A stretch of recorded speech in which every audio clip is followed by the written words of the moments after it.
안녕하세요. 서민 입장에서 재테크 이야기하는 서민테크입니다. 저는 미국 주식 7억, 한국 주식 2천만 원 투자하고 있습니다. 학자금 대출 마이너스 3천만 원부터 시작해서 지금까지 자산을 불릴 수 있었던 이유는 올바른 투자 원칙으로 돈을 불린 것도 있지만 그보다 더 중요한 것은 남들보다 더 빨리 많은 저축액을 모았다는 것입니다. 사람들은 어떻게 하면 투자로 돈을 잘 벌 수 있을까라고 고민하지만 투자금이 적으면 적을수록 백날 투자를 해봤자 수익금이 적기 때문에 투자하는 의미가 없습니다.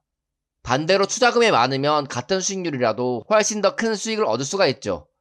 그리고 매월 들어오는 저축액이 많으면 많을수록 투자를 잘할 수밖에 없습니다. 왜냐하면 심리적으로 안정되기 때문에 하락할 때 꾸준히 평단을 낮출 수가 있고 변동성이 흔들리지 않고 장기 투자를 할 수 있으니까 말이죠. 그래서 투자를 잘하는 방법이 뭐냐라고 물어보면 월 저축액을 늘려라 라고 답을 내릴 수가 있습니다.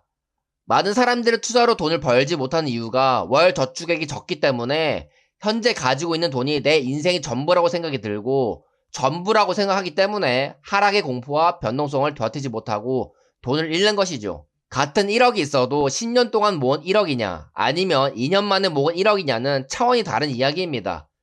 1억이라는 돈을 모으는데 어려웠을수록 투자에 실패할 경우 다시 일어서기 어렵다는 생각이 들기 때문이죠. 그래서 저는 돈이 없는 평범한 회사를 다닌 사람은 자산을 빠르게 불리기 위해서 월급의 100% 이상 저축을 해야 한다고 생각합니다.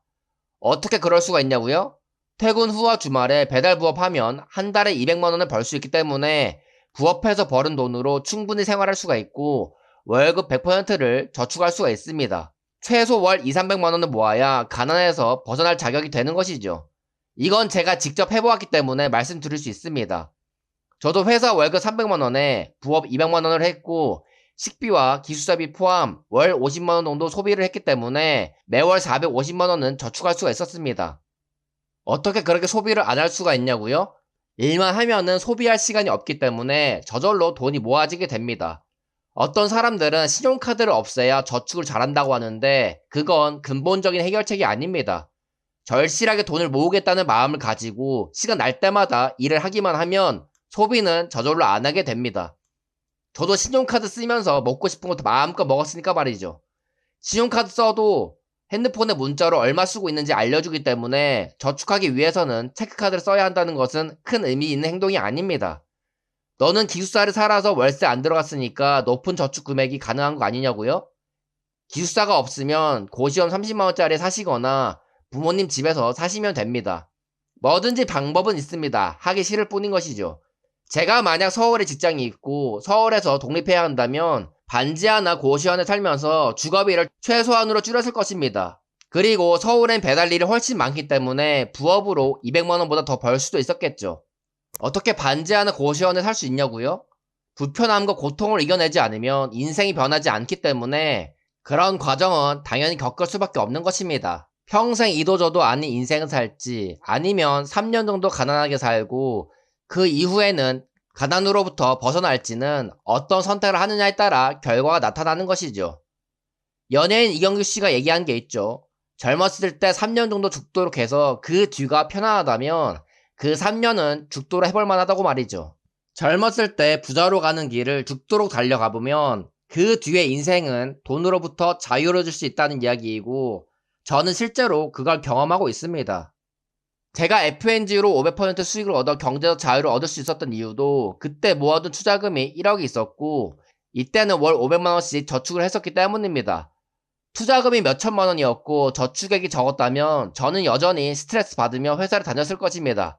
세배 레버리지 FNGU를 목돈 1억을 다 써서 투자한 이후에도 더 하락하여 계좌 수익률이 마이너스 50% 이상 간 적이 있었습니다.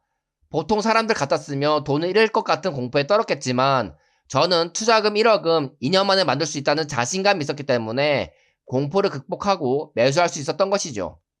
저도 하락할 때 공포를 느끼고 돈을 잃을까봐 무섭습니다. 그러나 높은 월 저축액이 있었기 때문에 남들보다 하락의 공포를 잘 극복할 수 있었던 것이죠. 그리고 현재 제 자산이 7억이 있는데 5억은 투자로 불린 것이고 2억은 제가 모은 목돈입니다. 사실 이보다 더 많이 있어야 하는데 안 좋은 일 때문에 7년간 2억밖에 못 모은 것이긴 합니다.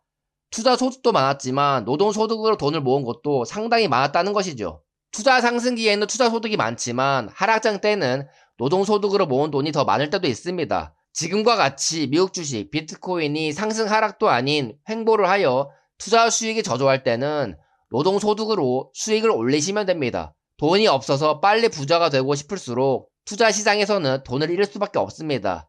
그래서 기본적으로 노동소득으로 돈을 많이 모으시려고 노력을 하시고 투자소득은 보너스라고 생각하며 조급해하지 않아야 역설적이게도 투자로 큰 소득을 얻을 수가 있는 것이죠.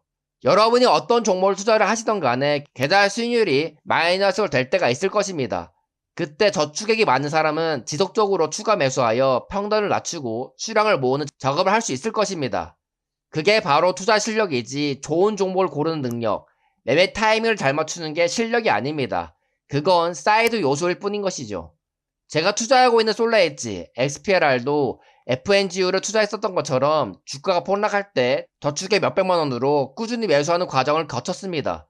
저는 이런 과정을 거치지 않은 적이 거의 없었고 이런 과정을 거쳤을 때가 거치지 않았을 때보다 훨씬 더 좋은 수익을 얻어왔습니다. 당연한 것이 평단이 낮춰지고 수량이 높아지기 때문에 같은 수익률이라도 수익의 차이가 나는 것이죠. 그러니 앞으로 투자 시장이 어떻게 될지 걱정하고 고민할 시간에 나가서 몸으로 돈을 버시길 바랍니다. 저축률을 높이는 것도 투자 수익률을 높이는 것과 같고 그보다 돈 버는 확실한 방법은 없다는 걸 말씀드리면서 영상을 여기서 마치겠습니다. 감사합니다.